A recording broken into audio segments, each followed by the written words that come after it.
Alright guys, welcome back to the channel.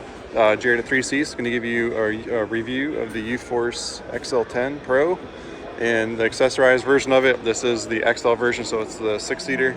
It's pretty cool. There's a lot of cool accessories on these. Obviously the dump box, that's pretty cool. They got a built-in 12-volt accessory here. And then this is hydraulic dump now. You'll see the little cylinder down here is controlling the hydraulic ram. And that controls inside the cab. So hopefully in a second here we get to look inside of there. They kind of did away with like the fender flare, which I was always a huge fan of. So maybe it's like pre-production doesn't have it, but I love the fender flare there. As far as like all the intakes and you know, technical stuff, I don't know a lot yet. I don't know where the air filter and stuff is all hidden. But this is that 3-cylinder machine. It makes 88 horse, so it's up from the other model that was 71 horse. Here's the back. We can see got the USB ports there. Can't see because it's so dark in the showroom. And then the 12-volt, so it's got both. And it's USB-C plus the regular 12-volt in the back. It's pretty cool seating they got. It's pretty decent. And then in here, it's kind of where the battery was. I figured this out last night. They got the battery hidden in there. So battery in the back. That's the new XL rear seat. It's pretty comfortable. I'm 6'4" and I was fitting in there just fine. And here's the dash on this thing. So we got the same mirrors we're used to.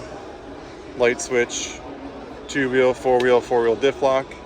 Now this is a European model, so it has a turn signal, so we shouldn't pay attention to that. It's got the start-stop switch there, electronic shifting. This is that turf mode, which they haven't talked much about, which is the rear lock. So I'm nervous to talk too much about that. That might be a European thing that might not be here in the States. You have the USB and the 12-volt in the front, huge display. If I hit the start button, I might bring that on. I'm not sure if they don't have the key in it. So here's the keys. Oh, they're zip tied too close. Someone tightened the zip tie so much it won't let it in. So we'll show you on the other one in the front. So this is our electronic parking. This is our rear dump, and I don't think it'll work because there's no power on the display. Our winch in and out, and I have no idea what that is. That's probably for this big display in the middle. We have one storage there. There's no storage down below, which is interesting. The older UForce model had a really nice big storage bin on the inside there. And if we look under here, I don't know how we get underneath the seats. Looks like there's a huge storage bin. Let's look this way. Check that out. That's all storage. Well, maybe more foot room actually for the passenger in the back. So really no storage underneath the seat, which I'm kind of surprised about. I thought there'd be a little more storage under there. Kind of give you a front view of this thing. Pretty cool. When you turn the high beams on, these come on. Winch in the middle there. Pretty flat in the front. I like the color though. It's pretty red. This is the accessorized one. So this one has the rear bumper on it. It's got the side storage bin, kind of small. This one I wonder if the key is in, so we can give you guys a demo of that RAM.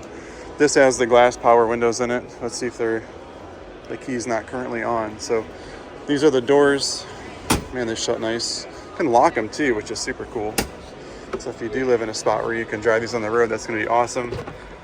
Again, same features in here. It's all cut out underneath the seat.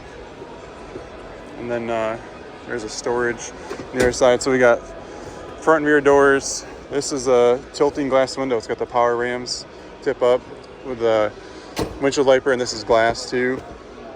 Got the accessory front bumper on it. This is the black version of it. All kinds of cool stuff. In a second, we'll try to jump in there and see if let's see if this button actually works on this one. They might have zip tied this too close.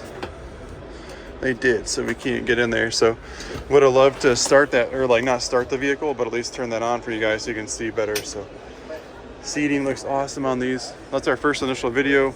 We do get to demo ride these later today, so stay tuned on the channel for a separate video. That is the U10 XL preview.